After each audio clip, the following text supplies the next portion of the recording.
अस्सलामुअलैकुम। हम लोग अपना इंडेक्स नंबर वाले चैप्टर को डिस्कस कर रहे हैं और इसमें हमारे लास्ट 2 टॉपिक्स अब रह गए हैं। लास्ट लेक्चर में हमने डिस्कस किया था चेन बेस्ड मेथड को। तो मैं थोड़ा सा आपको दिखा देती हूँ कि हमने लास्ट लेक्चर में क्या डिस्कस किया था। लास्ट लेक्चर में हमने ये वाला क्वेश्चन डिस्कस किया था, चेन बेस्ड मेथड को कैसे कैलकुलेट करते हैं, जिसमें हमारे पास 2 कॉलम्स दिए हुए थे, ईयर का और वेजेस का, और हमने लिंक रिलेटिव्स कंप्यूट कर लिए थे और उसके बेस पे हमने जो है वो चेन बेस्ड मेथड से इंडेक्स नंबर कंप्यूट कर लिए थे। लेकिन आज जो हम चेन बेस्ड मेथड का क्वेश्चन करेंगे वो थोड़ा सा डिफरेंट है। ये आप इसलिए करवा रही हूँ ताकि अगर जिस तरीके से भी क्वेश्चन आए तो आप लोगों को जो है वो पेपर में आसानी हो। Find chain index number for the price that are given below. The price of the commodities are in rupees per 40 kg। अब देखें, अब आपके पास जो टेबल दिया हुआ है आपको वो ये दिया हुआ है, ईयर्स 1980, 1981, 1982, 1983, और आपको जो है वो जो है कमोडिटीज़ में 4 कमोडिटीज़ दी हुई हैं, वीट, राइस, पोटैटो और ओनियन। जो पिछला क्वेश्चन था उसमें जस्ट एक कमोडिटी थी हमारे पास, और यहाँ जस्ट हमें वेजेस दी हुई थी, और इसमें हमारे पास 4 कमोडिटीज़ हैं। तो जब आपके पास मल्टीपल कॉलम्स होंगे तब आपने लिंक रिलेटिव्स कैसे कंप्यूट करने हैं और उसकी बेस पे जो है वो आपने index number chain based method से कैसे फाइंड करना है, ये हमारा मेन का आज टॉपिक है। सोल्यूशन में first we compute link relatives by the relation. आपको पता है लिंक रिलेटिव्स कैसे कंप्यूट करते हैं। Link relative is equal to Pn over Pn minus 1 multiplied by 100, मतलब कि price for the current year और divided by price for the previous year multiplied by 100। अब कंप्यूट कैसे करेंगे, अब देखें कि हम लोगों के पास यहाँ पे देखें, सबसे पहले इधर इस रो में देखेंगे 1980 वाली रो को। सबसे पहले हम 1980 वाली रो को सॉल्व करेंगे तो ये हमारे पास सारी 100 होगी। 100 क्यों होगी, क्योंकि 58 डिवाइडेड बाई 58 मल्टीप्लाइड बाई 100, तो आंसर 100 आ जाएगा। इस तरीके से 118 डिवाइडेड बाय 118 मल्टीप्लाइड बाय 100, ये सारी रो, पहली रो हमारे पास 100 हो जाएगी।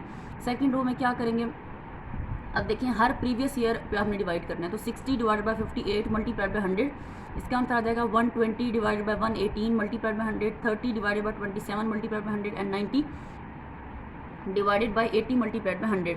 इस तरीके से करके आपने ये सारा ये कॉलम निकाल लेंगे यहाँ तक। ये देखें, वीट, राइस, पोटैटो और ओनियन के जो लिंक रिलेटिव्स हैं ये कंप्यूट आपने कर लिए हैं यहाँ पे, मतलब हर प्रीवियस पे आपने इसको, वहाँ पे हम लोगों ने कॉलम वाइज उस क्वेश्चन में सॉल्व किया था, इसमें रो वाइज आप सॉल्व करेंगे। ये सारे पहले जो 5 कॉलम्स हैं इस तरह से आपके निकल आएंगे, मतलब पहले 4 कॉलम्स में ये सेकंड वीट, राइस और पोटैटो और ओनियन में आपके लिंक रिलेटिव्स निकल आए हैं।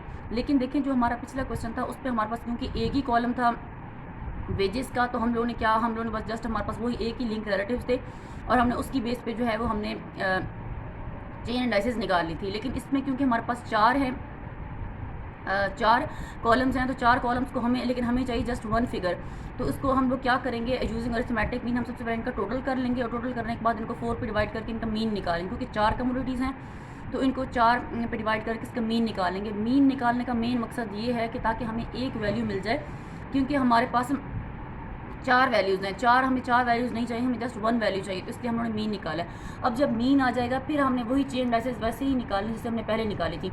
सबसे पहले 100 एज इट आ जाएगा, फिर हम क्या करेंगे, फिर हमारे पास आ जाएगा 107। देखिए ये जो आपके पास ये यहाँ पे ये मीन वाला जो कॉलम है, इस मीन वाले कॉलम को आप देखेंगे, सबसे पहले 100 एज इट आ जाएगा। सेकंड में क्या है 107.2, तो 107.2 मल्टीप्लाइड बाय 100 डिवाइडेड बाय 100, फिर ये डिवाइडेड बाय 100 जो है वो फार्मूले का होता है। फिर अगला क्या होगा 109.7 मल्टीप्लाइड बाय 109.72 मल्टीप्लाइड बाय 107.19 ये वाला और डिवाइडेड बाय 100, फिर 118.49 मल्टीप्लाइड बाय 117.91 यहाँ पे 117.61 था, ये इन्होंने 91 लिखा हुआ है, और यहाँ पे भी 118.41 की जगह पे यहाँ पे 118.5 है, तो थोड़ा सा मिसप्रिंट किया हुआ है। 118.49 multiplied by 117.61 multiplied divided by 100, तो आंसर आ जाएगा आपके पास 139.36। तो ये अब आपके चेन एनालिसिस निकला है। अगर आपके पास एक से ज़्यादा कमोडिटीज़ और कॉलम्स दी हों तो आप लोगों ने क्या करना है, उनको टोटल करके मीन निकाल लेना, फिर आपके पास एक वैल्यू आ जाएगी, फिर जिस तरह से पिछले आपने क्वेश्चन में किया था उस तरीके से आप कर लेंगे। फिर आपका अगला टॉपिक है वेटेड इंडेक्स नंबर। अब हमने ये जो हमारा टॉपिक था ये हमने पढ़ा था अनवेटेड में। अनवेटेड में हमने 2 टाइप्स पढ़ी थी, हमने सिंपल एग्रीगेट इंडेक्स और एवरेज रिलेटिव इंडेक्स। और फिर एवरेज रिलेटिव इंडेक्स में हमने पढ़ा था कि प्राइस रिलेटिव्स के साथ कैसे कंप्यूट करते हैं और लिंक रिलेटिव के साथ कैसे कंप्यूट करते हैं, और चेन बेस्ड मेथड को डिस्कस किया था। और जो आज अब हम पढ़ रहे हैं वो है वेटेड इंडेक्स। वेटेड इंडेक्स क्या है, वेटेड इंडेक्स की भी फर्दर 2 टाइप्स हैं। Weighted aggregate index, it is the ratio of sum of weighted commodity price quantities to the sum of weighted commodity price in the base year expressed as a percentage, the weights being the corresponding quantities. The price index denoted by P naught n is calculated by the formula P naught n is equal to sum of P n Q naught over sum of P naught Q naught. और P n यहाँ पे क्या show कर रहा है, price for the current year को, Q not से बाद है quantity for the base year, और P नॉट Q नॉट है price for the base year and quantity for the base year. इसकी 4 मोस्ट इंपॉर्टेंट टाइप्स हैं जो ये आपके सबसे इंपॉर्टेंट हैं. वेटेड इंडेक्स में 4 टाइप्स हैं. लेस्पेयर इंडेक्स फर्स्ट टाइप है इसकी. It was named after the name of an economist Lesper who introduced it. It is noted by P naught n. It is calculated by the formula P naught n is equal to sum of P n Q naught over sum of P naught Q naught multiplied by 100. अब इसने क्या किया था, इसने base year को base year quantities को ज़्यादा का आइडिया यूज़ किया था, जिसमें देखिए इसने डिनोमिनेटर में भी P नॉट Q नॉट है, और इसने ऊपर जो है वो प्राइस के साथ भी क्वांटिटी को भी बेस ईयर वाली क्वांटिटी को मल्टीप्लाई किया. Here the weights are the base year quantities, and the idea of using base year quantities are weights for the current year. In that base quantities does not change over time. This is true for everyday consumer commodities, but for others the increase in price is followed by the decrease in the quantity consumed. So more weights are given to the commodities whose price have increased. बस आपको उसका main formula आना चाहिए. अच्छा, अब next ये आप just अपने प्राइस वाले करने. सेकंड है हमारे पास पाशी इंडेक्स.